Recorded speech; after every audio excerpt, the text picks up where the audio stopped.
It seems that the mazurka is the form Chopin liked most because he wrote about 60 of them, and then they're sprinkled, of at least 20 to 25 are sprinkled in all his pieces, concertos, rondos, polonaises, they're all over the place. And I think part of the reason is that he was born in a Mazovia, which is where the Mazurik, not the mazurka, was born, in Żelazowo-Wobec near the Warsaw area. And it sort of tied him back to his childhood, tied him back to Poland, because most of the stuff was written when he was away. Most of it was written in France. Can you speak a little louder, please? Oh, I'm sorry.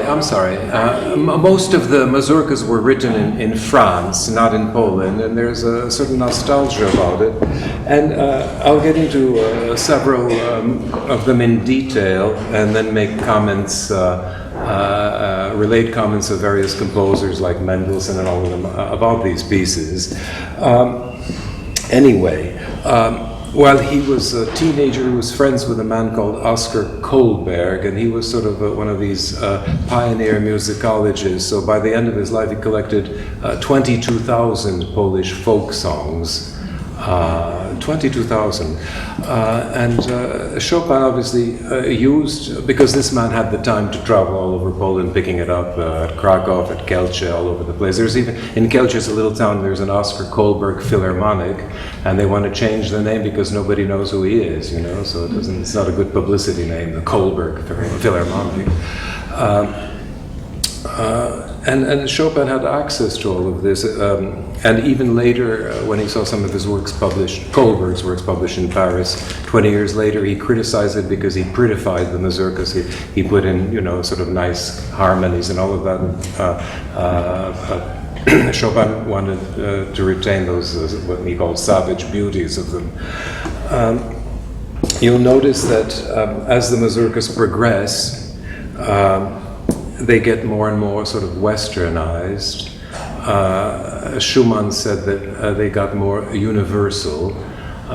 In other words, he probably meant just that they got into some sort of a European classical harmony. And we'll go into the detail about that too. Let's see. Let's just say one thing. The mazurka as such doesn't exist. It's really three dances. There's the mazurik, the kujawiak, and the oberek. The kujawiak is a slow dance. It's always sung. It's always in minor. The oberek, it comes from Kujawiec near Bydgoszcz, near Torun. It's the German part of Poland. The oberek is sort of the Krakow part, the Viennese part of Poland, which is instrumental, only instrumental, always in major, always quick. And the mazurik comes from the Warsaw area. It's moderate. It's more like what we consider a mazurka. And this is the fact that there are three dances, unlike a waltz, gave him a possibility to express many different emotions in sort of a small form. So in each, not in the short ones, but in the long ones, you have a mixture of all the three dances going in and out of each other. We'll see that later. And so he could express a lot of feelings, you know, either melancholy or joy in the same piece. Now, what's interesting in these things is that, well, I'll give you an example. For example, a kujawiak is.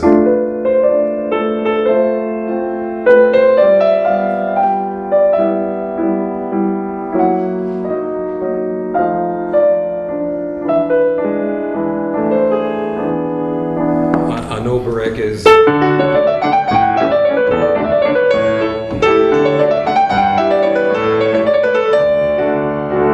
the mazurka is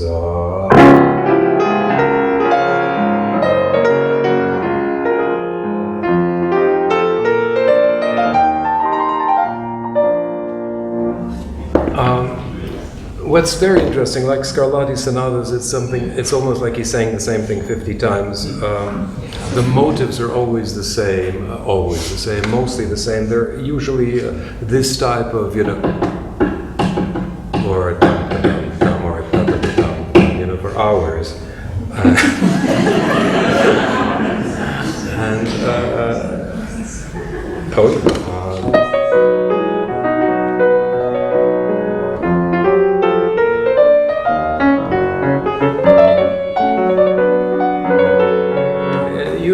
us that, and it's quite amazing what he can do with the motive. For example, he just repeats it, and I'll just play with the right hand of one mazurka the way he wrote it.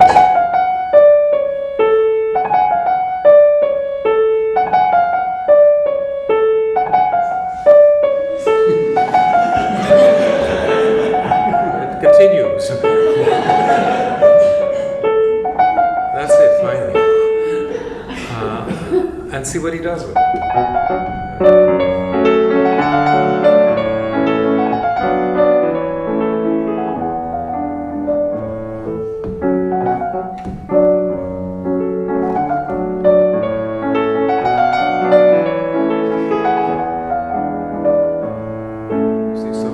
To be a pretty good composer. And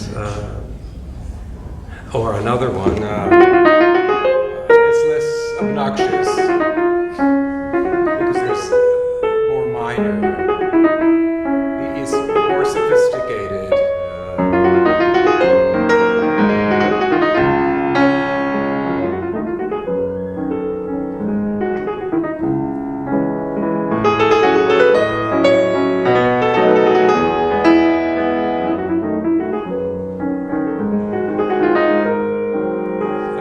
These tiny chromaticisms, these tiny changes of borrowing modes from major minor keys, also for the performer, the forte piano thing. So the peasants always, the peasants, it's not politically correct, but the rule.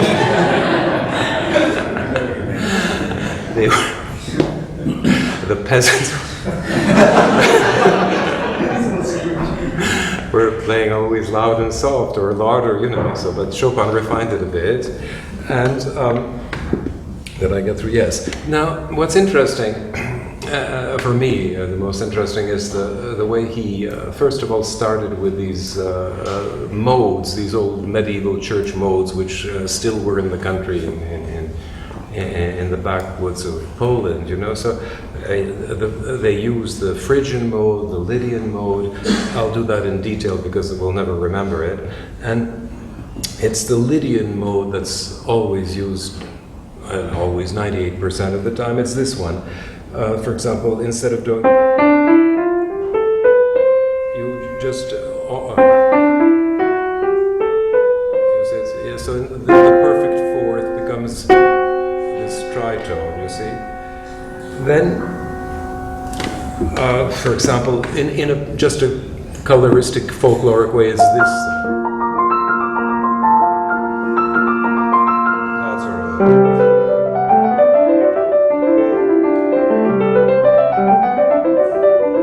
That's sort of. You see, that's just that gives the local flavor.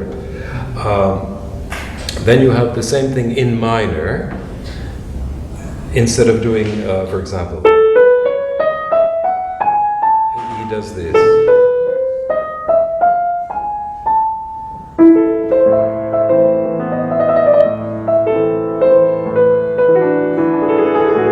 See, it makes, I think they call it a gypsy scale. These two times, and then I'll show you in detail there.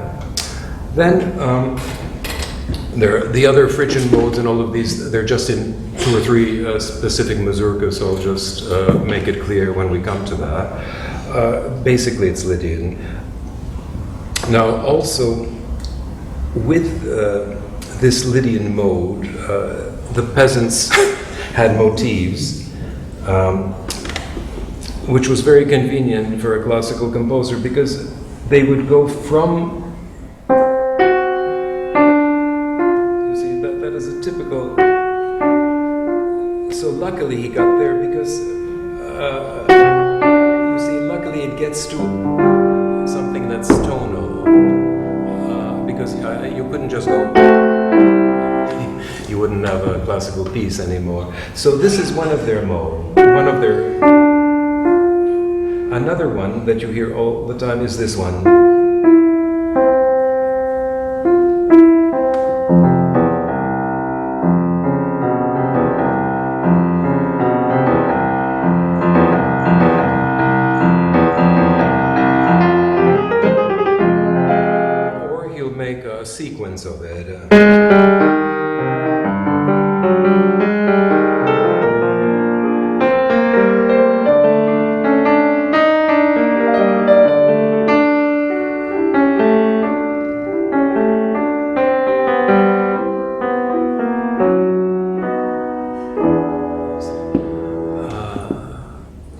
Now, the sequence is what's interesting. He takes this falling third, second if I... And so you see you have two motives. You have this one, the falling third, and then the Lydian going in. So one mazurka that goes like this. See what he has. And then he has the falling third.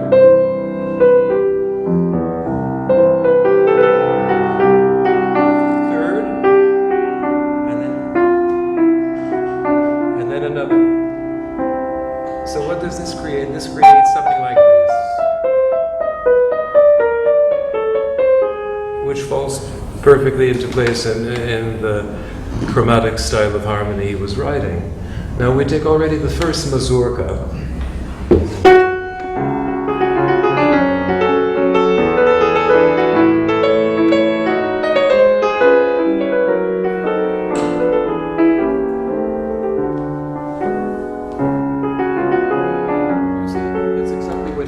Look at it.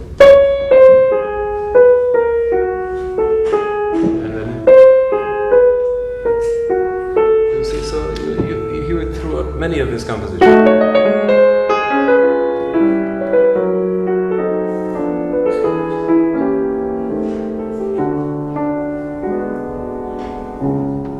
Now this is a very important passage already in his first mazurkas. You'll see it throughout. Well, mazurkas Opus 7, the very famous ones. It's funny, when he played it in Berlin, he was severely criticized by a critic called Rellstab, who said that it was just cacophony, terrible dissonances, that Chopin, in writing these mazurkas, showed his vulgar Slavic roots. That's nice for us, isn't it? So, you know, this is the poor thing that was the vulgar Slavic roots, you know.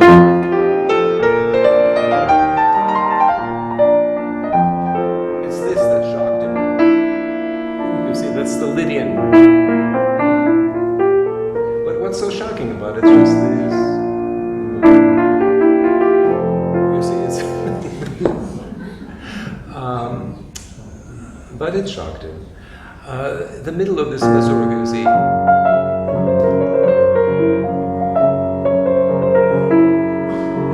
again, the same E Lydian, but in minor. And it brings us to the interpretation. You see, since only Kuyavyaks had this thing, I have the impression that although he didn't write più lento or anything, I have the impression that it shouldn't be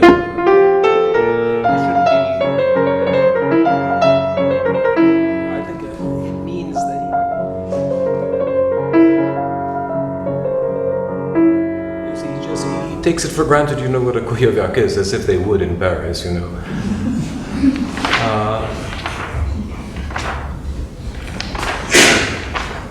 Now we come again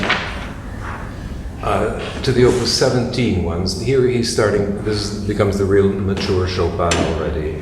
I'll just do a detail of one of them, typically where the Lydian goes back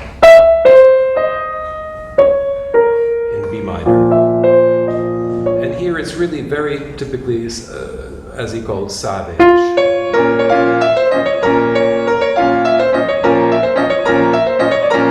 That's what you hear in the mountains. But you see, he uses that. Look at that.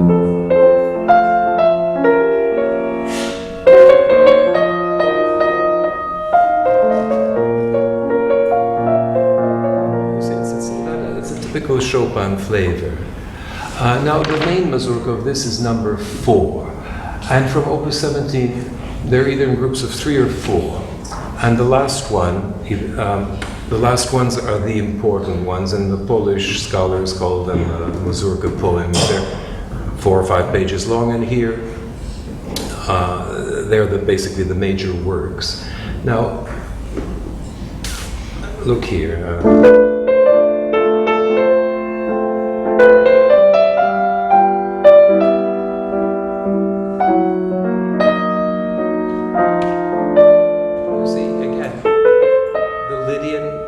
going down to the fourth, but he conceals it in a very sophisticated harmony. And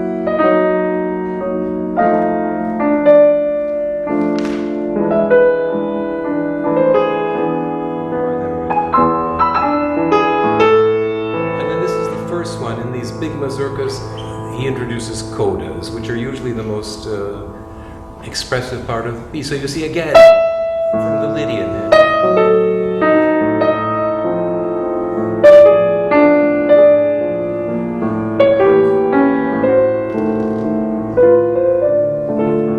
So this idea in other mazurkas, see, it's a typical Chopin from the fifth sound. Now, Opus 24, it's one of my favorites, number 4. Also, this I think is what, from here on, is what Schumann said by that it became universal. You see, all of this simplistic sort of stuff, with a drone and all of that. He conceals the modality of it in very sophisticated chromatic harmonies. Now, this mazurka here, I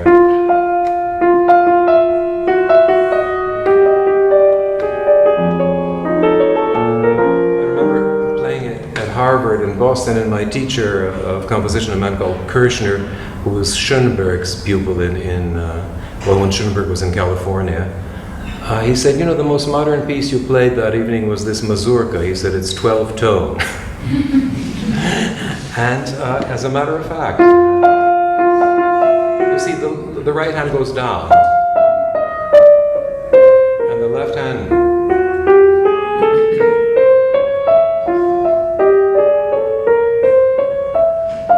And just as a postscriptum, when Mendelssohn heard this, he reviewed it and says that Chopin's music has become so mannered as to become repulsive, you know.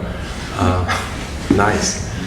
Anyway, Chopin took his revenge in Marienbad, that's in Czechoslovakia now, Mariánska Lázně, and he was there trying to marry Maria Wodzinska, and Mendelssohn's sister Rebecca was there 3 months after that review, and she said, asked her husband, because the young girls didn't ask men anything then, if he would play a mazurka for her, and he sent her to, you know, probably as a revenge for Mendelssohn, for the brother. So she wrote a letter to Felix saying that, you know, quel grossier personnage, what a rude man, you know, Chopin. Anyway, now this is the art of concealment. Look, what does he do with the I'll just play the beginning.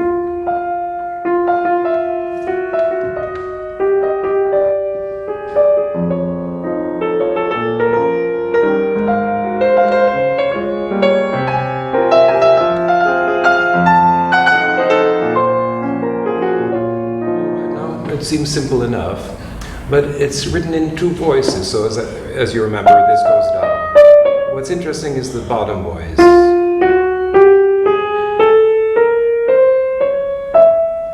And you see how he conceals that Tzigane minor Lydian scale.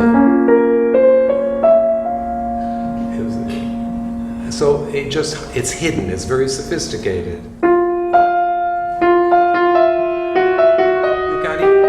Emphasize it. Now from here.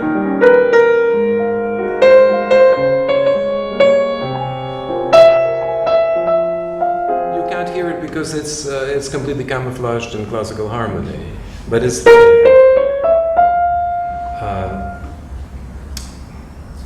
Then he gives it away in the middle. It ends.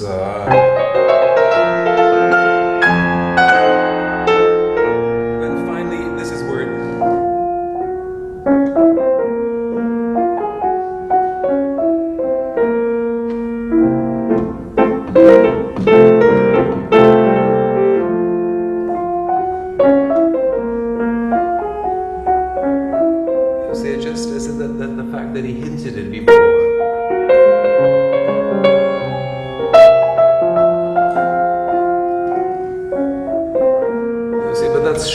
is so refined. I don't see how Rellstock could say he was vulgar, it really is. And I was trying to wonder why Mendelssohn didn't like this, and I think what he didn't like is these sevenths.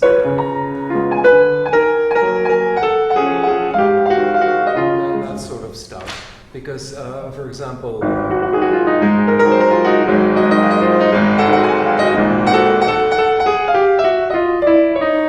I suppose this bothered him. But the thing is that, Chopin,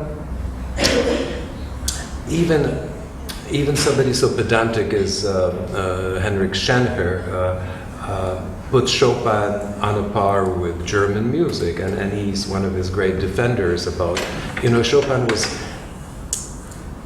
as you know, he had Bach preludes and fugues by his bedside all the time, and he was one of the first subscribers of the French translation of the Fuchs counterpoint book. These people were very modest when Fuchs's thing came out. It was in Latin before it was translated into French. And, the people that subscribed before it was even edited were Berlioz, Meyerbeer, Chopin, Liszt. They wanted to learn even at 30 years old. So Schenker defends him very well. And so all of this, you see, sounds like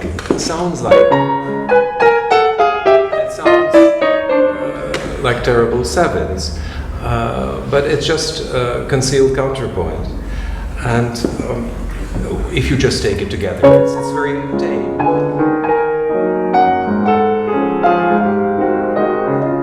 You see, he wrote that in waltzes, nobody bothered him, but the fact that he put it in so closely together. And just wanted to add, he was writing, you see, what they say is that his mazurkas became more and more cosmopolitan, more Parisian, more for the Parisian French salon. But the French salon, it wasn't a pejorative term. The French salon was really as important as the French opera then. Lots of intelligent people were there. All of these miniature pieces, poetic pieces, were composed in and for the salon. And since, you see, they liked things that were exotic, and they liked artifice. They called it sophistiqué. It's not the same thing as sophisticated. It means just artificial. But they liked artifice, but it had to be hidden, and that's what Chopin was doing. You see, had he continued to write, they would say, comme c'est charmant, and then it's kitsch, and forget Chopin. But he really made a superb contribution. And look at this coda, for example, of the same mazurka.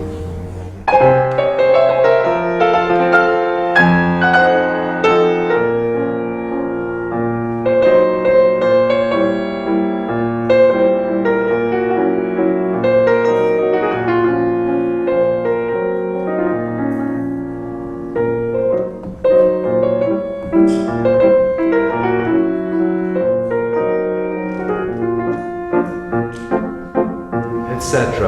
You see, what is so poignant in that? It's these German sixes and French sixes.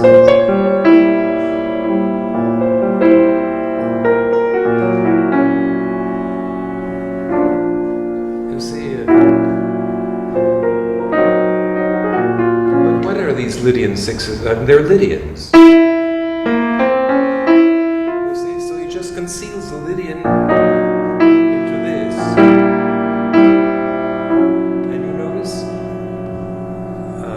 When it's going back to there. So what is he Chopin doing?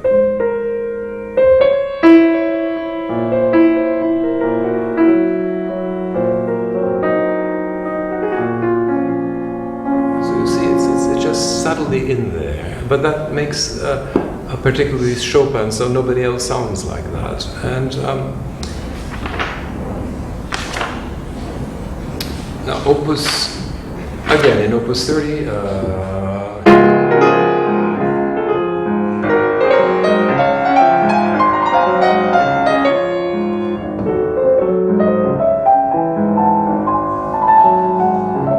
see again this gypsy scale. Just the normal line.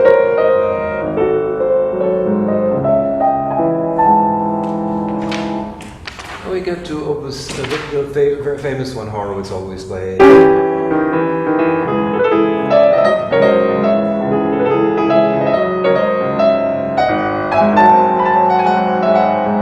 What's interesting here is the coda.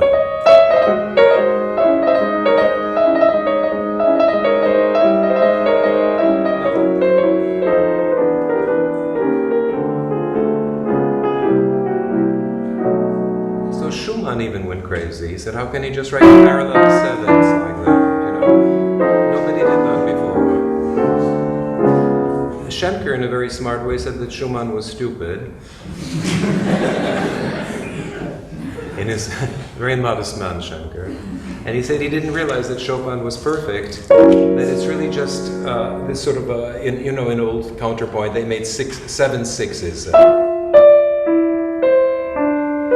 Just to avoid parallel set, they became 6s, and then so Schoenker does this 6. You see, well, that's very nice, but the effect for Schumann is not so stupid. It's a 7. When you hear that, you don't say Henrik Schenker said that they're parallel 7s. Let's face it. What another interesting thing with this one is that he has no cadence. In other words, there's no dominant at the end of it.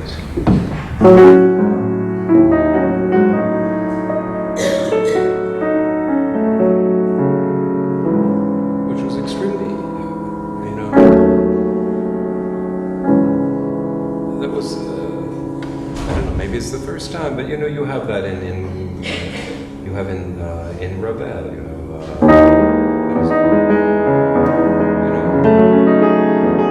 yes, in the Undine, the part I mean, how does it go here?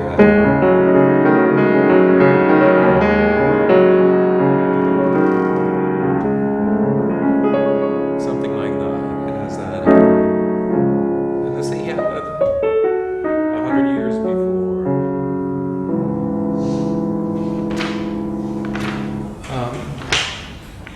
Yes, Opus 33, they're the famous ones. They're quite solo, there's nothing. Yes, this is now, just talking about rhythm, I just took down the names. Berlioz, Mendelssohn, Moscheles, Meyerbeer, all said Chopin had no rhythm. And then while Chopin was giving a lesson of a mazurka that I'll show you, he stormed into the room and said that, it's a nice piece in 4, is it a march, how to please Chopin. And he said, no, it's in 3. And he said, no, it's in 4. And then they kept arguing. And then Chopin just walked out. He was so furious. And this is the mazurka.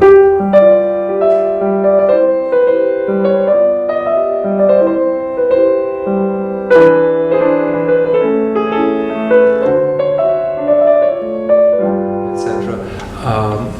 Now, how could he think of this in 4? It's 1, 2, 3.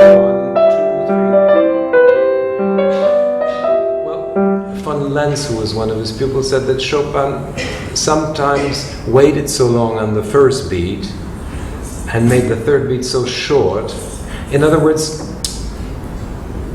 yes, just to explain it, when you have these rhythms, you have the same rhythm, like that. And sometimes the accent is on the second beat, or it's on the third. So on the second beat is this.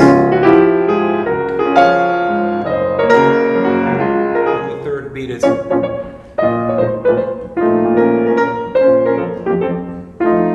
usually there's a slightly argogic accent. You just wait it, so it's 1, 2, 3, 2, 3, and here it's 1, 2. Well, here the accent is on the second beat. So what I imagine is that Chopin waited a long time on the 1, and then made this too short. 1, 2, 1, 2, and that's what the argument was about.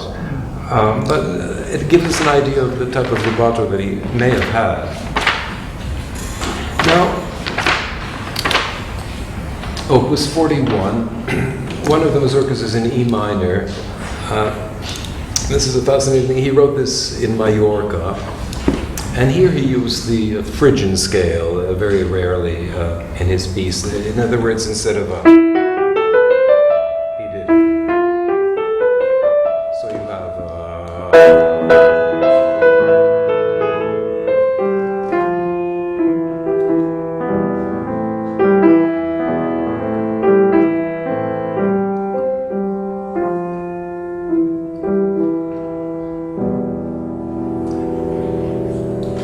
itself is quite beautiful, but what's very striking about this thing is that the most sensational modulation is here.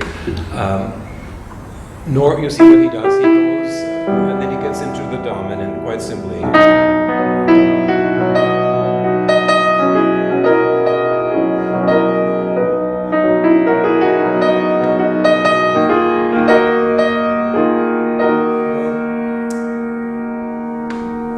This is the dominant of this, and it's the 6 of E flat minor, which is quite far from this. So look how he gets back. What he could have done, I mean, if he were just sort of Kramer or Czerny or somebody, he would have, he would get back into whatever, and then somehow get in here, which is quite normal. No, he provokes you.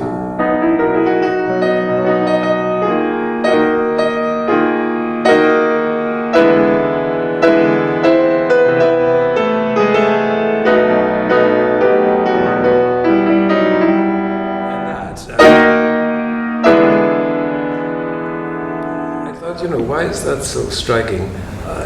He uses another Phrygian. You see, he uses 2 Phrygian scales. First, he uses the E minor.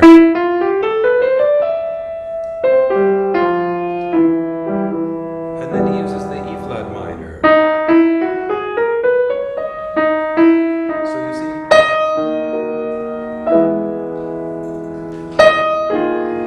So he's just continuing the Phrygian.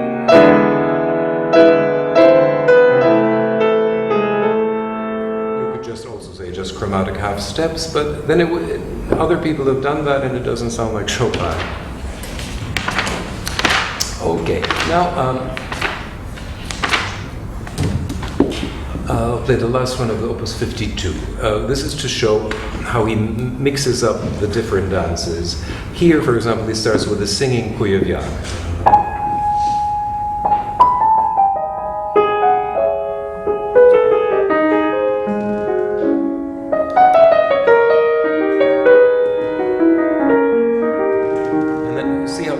Slips into a mazur.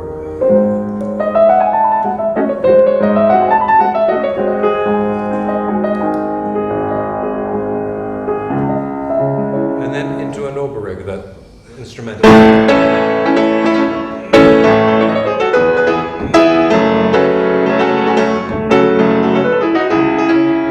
Back to the mazurka.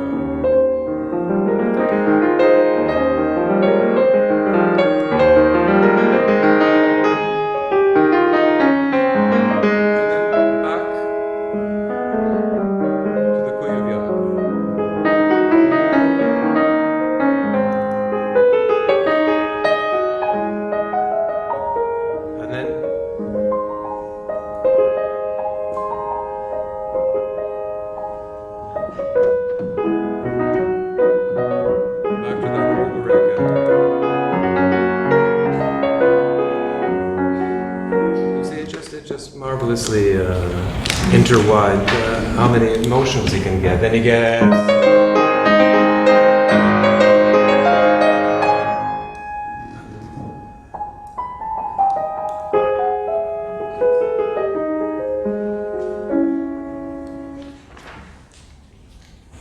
The coda also, you see, now he uses chromaticisms.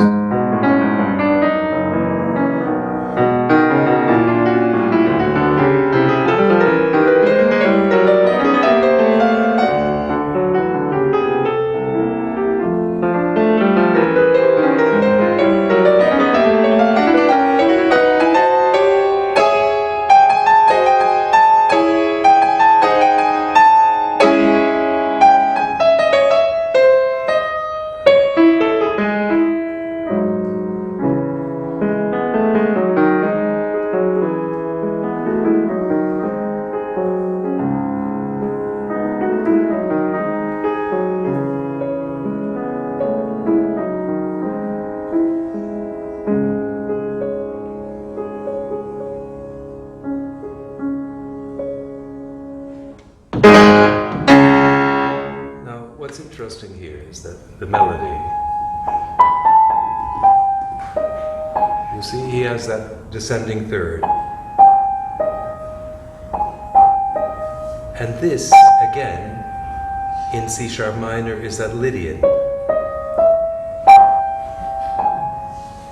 And notice at the end, when the repeated note in the left hand, he doesn't do this. He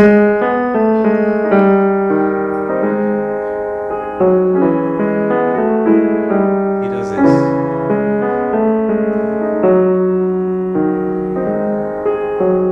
He gets back into the classical system, and it's so marvelously emotional because it's the Lydian is sort of upbeat. This is really completely miserable.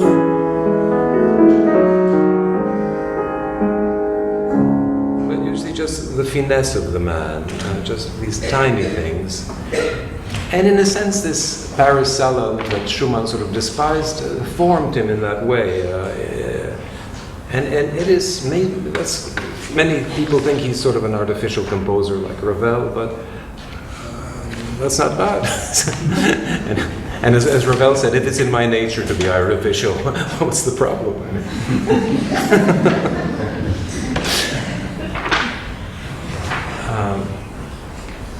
Yes, even in the last mazurkas, that wonderful one.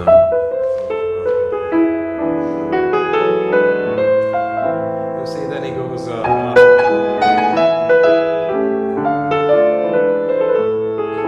But the coda is this.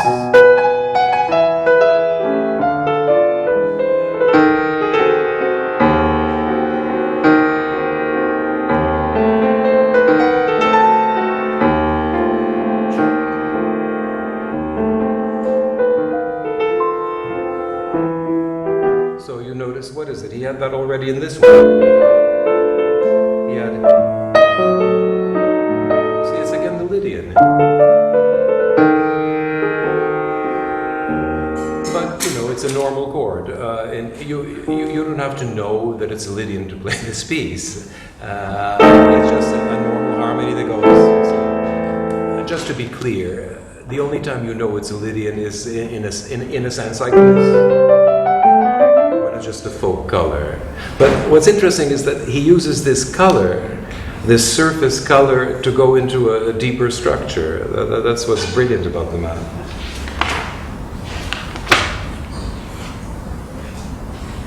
Yes, this for, or this for him. I'm going to play that later. So, the middle.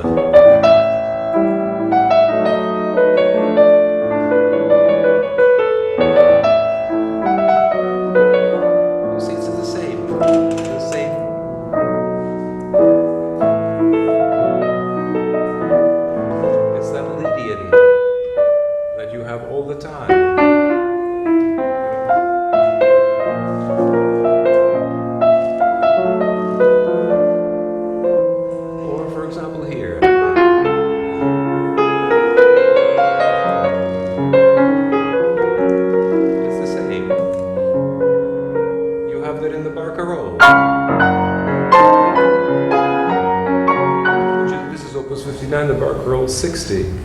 And another thing, what else you get? He just has a normal circle of fifths progression here. He just does this.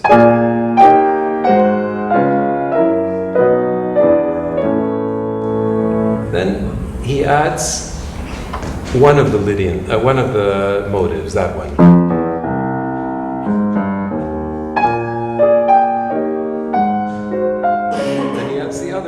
Goes back and so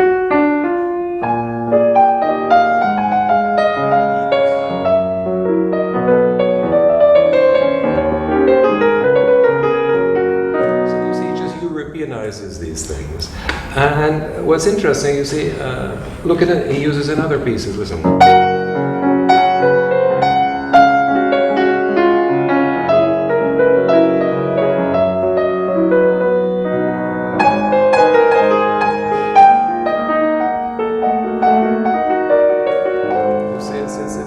That's a typical Chopin song. So,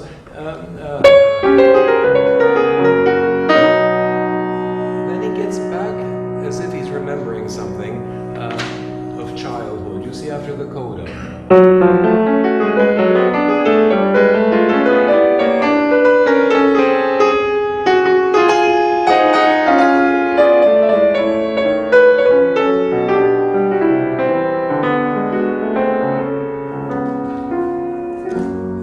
incredibly sophisticated. We won't go into that. But then suddenly after that,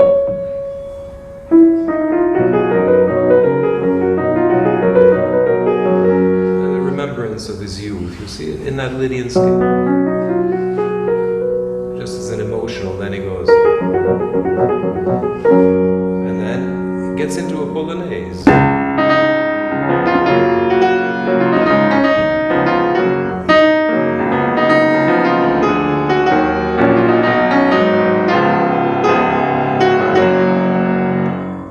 Schumann said it was about mazurkas that he talked about the idea of cannons under flowers, saying that if the Tsar of Russia knew everything that was concealed, all the patriotism, all the bitterness against the Russian occupation, he would forbid mazurkas, you know. Now, just to finish this thing off, I'll talk about the last one.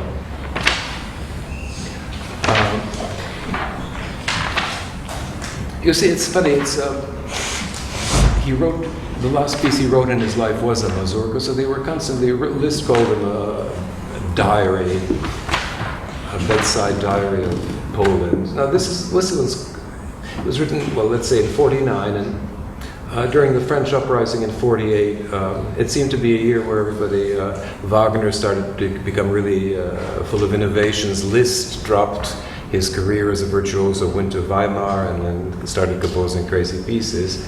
And this crazy piece of Chopin is written in 49. I'll just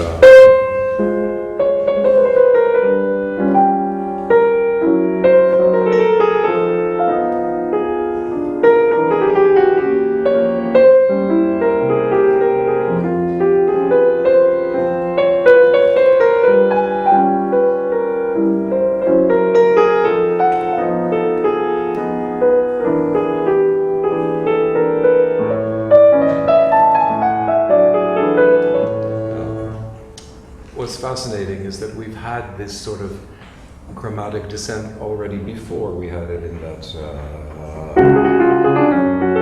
mazurka. We had it in this one. Here, you see again. He likes that. You see that Lydian going. You see.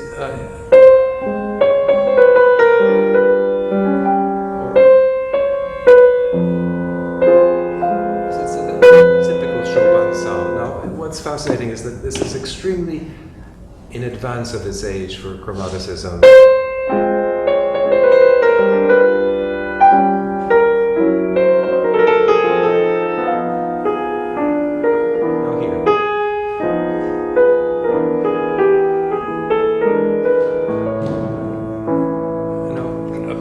Musicologist pointed out to me this famous Wagner Tristan chord, which, I mean, one writer who's called Kurt wrote 1,000 pages just on the Tristan chord, so you see how important it was. It's this. It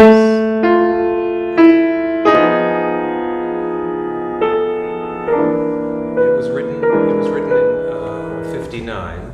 This is 49. Now listen to this. This is the Tristan chord.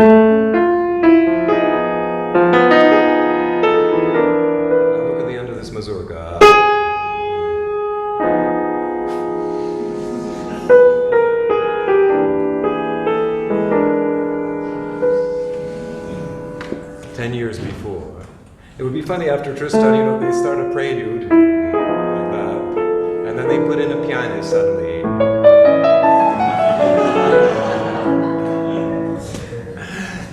Anyway, I think that's about it because it's his last mazurka. Are there any questions, or would anybody like to know anything that I don't know? I mean, or tell me something that I don't know. Well, one observation is I'm tremendously struck by the similarity with Janacek's tonality. I'm sorry. Janacek. Yes. Well, you know, this folklore stuff, it became à la mode, you know, and especially in Paris, you know, they liked that. They liked something that sounded exotic. They still do. And Chopin joined this literary club. It's on Ile Saint-Louis. It still exists. the Polish society there, and there were all these poets like Mickiewicz. They were sort of revolutionary people, and this is his way. This was his way with the Polonaises, of course, to show his nationalism. But these are more personal. The Polonaises are more revolutionary, more political. As a matter of fact, the Tsar of Russia tried to forgive him because he became so famous, especially in Russia. And Chopin refused, saying that although he wasn't fighting in the streets, he was completely with the Polish Revolution. So that blocked the whole. His father begged him to, just calm the Tsar down, and Chopin refused. So that's why he couldn't go back to Poland. He would have been arrested immediately. So sounds familiar this year in our century too. So. And anything else? It sounds as though the mazurkas have a very sort of specific sound world, and I'm just wondering what other particular works of Chopin, if that carried over into, in these other compositions, or if it was just quite specific, to this group of pieces. Well, they are specific, but what I think is that these sort of modal scales, you see, he was smart enough to use them in this chromaticism. I mean, you have the same chromaticism in Schubert or Schumann, anybody German, they still have the same thing. But he was smart enough to sort of incorporate that sinuous, this. You have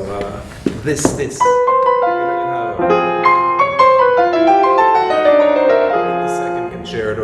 You always have something like that. It's, and I think it's just that basically Lydian or Phrygian idea. That creates, and then that these double augmented seconds. As I showed you, that's a typical Chopin sound. You find that in nocturnes. You find that all over the place. And or just that idea that it seems to always, his melodies seem to always descend from the fifth degree.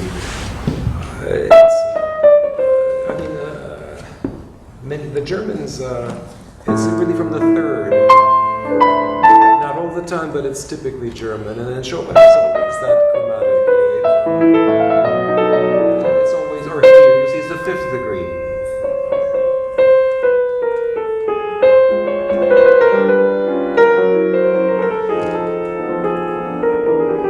And then what's interesting, I think he got that in the mazurkas, is that he delays the tonic very late, usually, I mean, not all the time, but usually in German music, you know where you are immediately.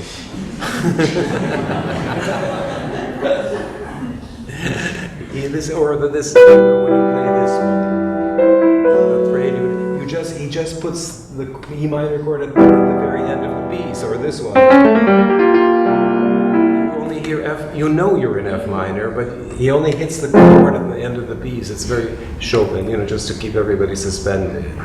And I think he got that in the mazurka. You see, this one, obviously, it's a late piece, but even an early one that looks like this one is, I think it's opus 7 or 6. No, it's 7. It's this one.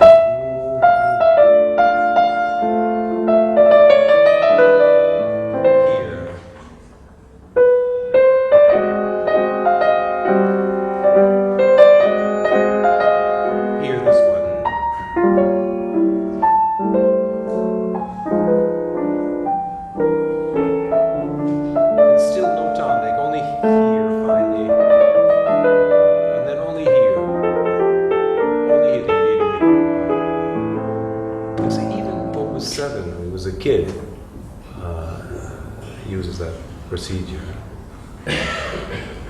That's getting boring, I suppose. Anything else before you go enjoy life?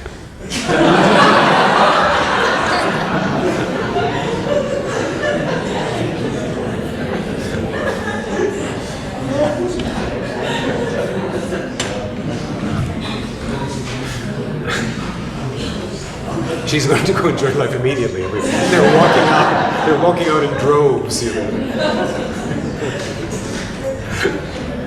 You always have a question. Sorry. Eugene, We're on fire. there's two young lads over there. Oh, yeah, sorry. Do you have a favourite verse? I'm sorry? Do you have a favourite verse? Well, I usually like the last ones of the groups, you know. The number 4s or 3s. I like this one very much. I like this one. I like that one. This one, no. This one.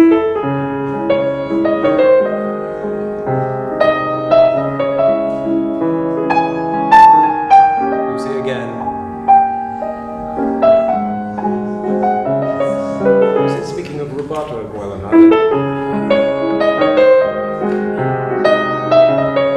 here. I remember showing this to a. I sort of talked about this in Tokyo, and there was a Japanese musicologist, and he said, "You're finding Lydians all over the place. For me, this is just a 5 of 5." I said, "You're right, but it has that." If you just play like a 5 or 5 of 5 or whatever it is, it'll be. But you have to.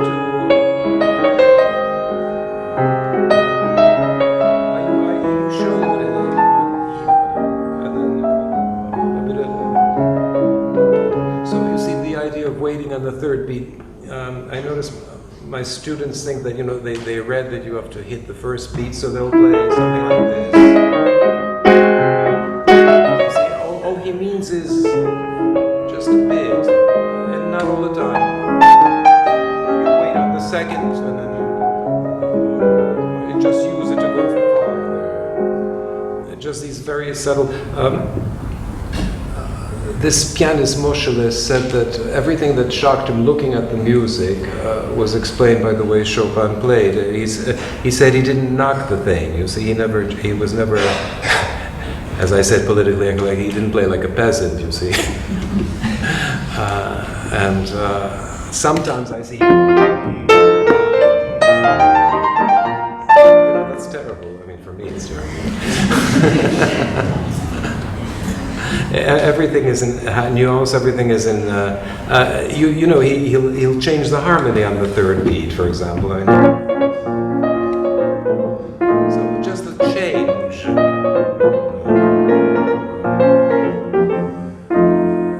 Have to do you see. So the less you do, the better, I think.